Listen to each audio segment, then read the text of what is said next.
আমরা করছিলাম সেটা ছিল আজকে চতুর্থ দিন। আপনারা সবাই দেখেছেন যে প্রথম ৩ দিনে আমরা মোটামুটি ৬,০০০ প্রায় ৫.৫ থেকে ৬,০০০ কেজি মতো প্লাস্টিক গঙ্গার একটা পাড় থেকে যেখানে সুইমিং পুলের ঘাট বলে সেখান থেকে আমরা কালেক্ট করেছি এবং মিউনিসিপ্যালিটি আমরা প্রসেসিং প্ল্যান্টে পাঠিয়েছি।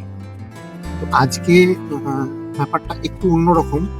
সেটা হলো আমরা মিউনিসিপ্যালিটিকে চেয়ে if possible to provide some trained worker who will do this.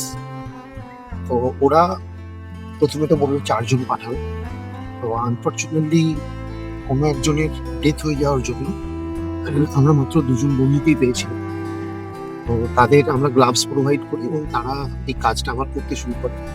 তো এটার জন্য আমি আরেকজনকে ধন্যবাদ জানাবো। তিনি হচ্ছেন সিঙ্গাপুর মিউনিসিপ্যালিটির এসআই অনুজ স্যার এবং সিআইসি পিন্টু নাথ স্যার। তো ওনাদের আসার কথা ছিল আজকের এই আমাদের প্ল্যানটা, কিন্তু সাময়িক due to the prior commitment তারা আজকে আসতে পারেননি। তো এখানে সকাল থেকে আমাদের সাথে মিউনিসিপ্যালিটির আমাদের ওয়ার্ডের আমিন সাহেব যিনি তিনি ছিলেন। অত্যন্ত হেল্পফুল একজন মানুষ। আমাদের ওয়ার্ডের কাউন্সিলর ম্যাডামও ওনাকে বলে দিয়েছিলেন যে যাতে আমাদের সাথে হাতে হাত লাগিয়ে কাজ করার জন্য। তার জন্য আমরা আন্তরিকভাবে কৃতজ্ঞ পূজা গোস্বামী ম্যাডামের কাছে। অরূপবাবুও আমাদেরকে বলেছেন যে আপনাদের যেখানে যেখানে কাজ করবেন একটু প্রিভিয়াসলি ইন্টিমেশন দেবেন, তাতে করে আমরা গাড়ি পাঠিয়ে দেবো, এবং উনি করেওছেন।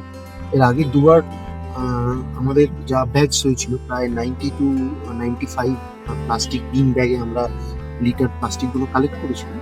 তো সবকটাই উনি মিউনিসিপ্যালিটি গাড়ি দিয়ে সরিয়ে দিয়েছেন।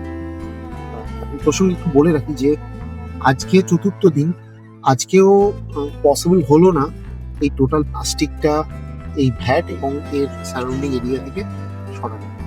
তার কারণ এত হিউজ প্লাস্টিক জমে আছে, এটা করতে আরো আই এক্সপেক্ট দ্যাট আরো ২-৩টে ডেট আমাদের লাগবে। After that it is possible to plant some trees. তার আগে অব্দি এখানে কোনো ট্রি প্ল্যান্ট পসিবলই না। দেখা যাক এর পরবর্তী উইকগুলোতে আমরা রিকোয়েস্ট করবো সিঙ্গাপুর মিউনিসিপ্যালিটি এবং এসআই স্যার, সিআইসি স্যার, আমাদের কাউন্সিলর ম্যাডামকে। ওনারা প্রত্যেকেই যথেষ্ট হেল্পফুল। মানে আমাদের প্রপোজাল পুরো শেষ হওয়ার আগেই ওনারা অ্যাকসেপ্ট করেছেন যে ঠিক আছে, ক্যারি অন, এগিয়ে যাও, আমরা এরকম কিছু চাইছি যাতে করে এনভায়রনমেন্টের জন্য গ্রুপ অফ পার্সন কাজ করে। তো এর জন্য আমরা প্রত্যেককে আন্তরিকভাবে কৃতজ্ঞতা জানাই আমাদের ট্রাস্টে। দেখতে থাকুন আজকে আমাদের কাজটা।